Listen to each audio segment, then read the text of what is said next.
His Boots by Ethel Carnie, the factory girl. He loved his boots. They stood there row on row, red, green and blue, and some in twilight grey, and some with gilding. I walked soft and slow. I think he sat and read them night and day. He slept the fewest hours, and how he bent. A tradesman's knocking made him stir and curse, because at such a sound some great thought went. He bent above his book as a tired nurse bends, crooning, tender, over a sick child. It was the greatest task to mend his coat. I've seen him pass into the night so wild, without an umbrella, wrapped in thought, whilst I feared for his chest, yet dared not speak. For talking folk he hated, and, I fear, he would have said a servant should be meek and cold, who got her £20 a year. His window looked upon a quiet square, with great trees always swaying up and down, as if they thought him foolish sitting there, and asked him to come out and see the town. Mine was a little attic right away, and all my work was o'er by candlelight, and there I used to sit and sew and pray, before I went to bed. Yes, every night I crept down all those stairs, 74, soft with the candle shaded by my hand, to see that bar of light beneath his door, and say good night to it. That light was grand, that little lonely bar of heavenly gold, escaping from the grip of the grim dark, and what it meant to me I scarce have told.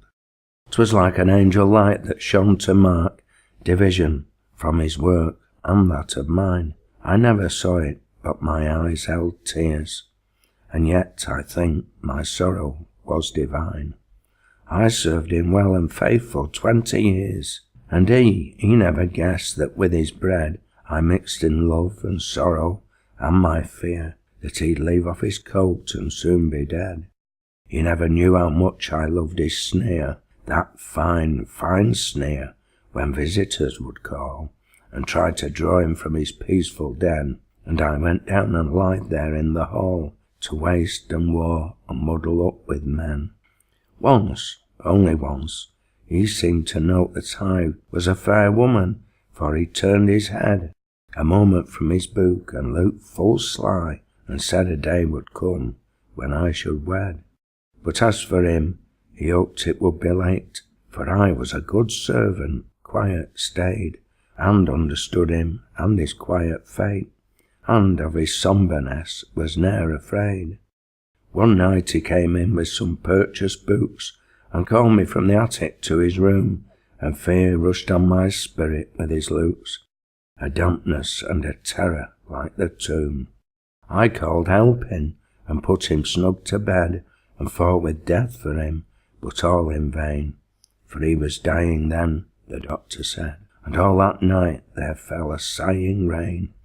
Between his torpor he was talking soft of new boots that he'd bought and what they held, and of his old ones. Often I, so oft, my heart with very agony was filled, and I dared not kiss him, lest he know. He paid me £20 a year to clean and cook and speak in accents low. He never asked me for a loving tear, and then the nurse came, and she looked on me as if I nothing knew, and closed the door. But I was always listening tenderly until I knew that everything was o'er, and then I got my chance. The nurse was out, the little room was quiet where he lay, and I was unafraid, and had no doubt, or dread of death, to fill me with dismay. So I pushed back the door and kissed his brow, and told him that I loved him, loved his looks, however cold or terrible, just how I even loved him as he loved his boots. That was my chance, when dusting strangers' rooms, and listening to their orders high and shrill, upon my world of grey a bright joy blooms. I took my chance and kissed him, calm and still, and in my one lone room I have his boots, bought with £100 he left to me, and so can conjure up the master's looks, the lonely square, the midnight lamp, the tea I often took him, which he rarely drank. I cannot read his books, they're mostly dry, and leave my head a little aching blank. I'll love his books and him until I die, and so he got my service, love and tear, and got it all for £20 a year.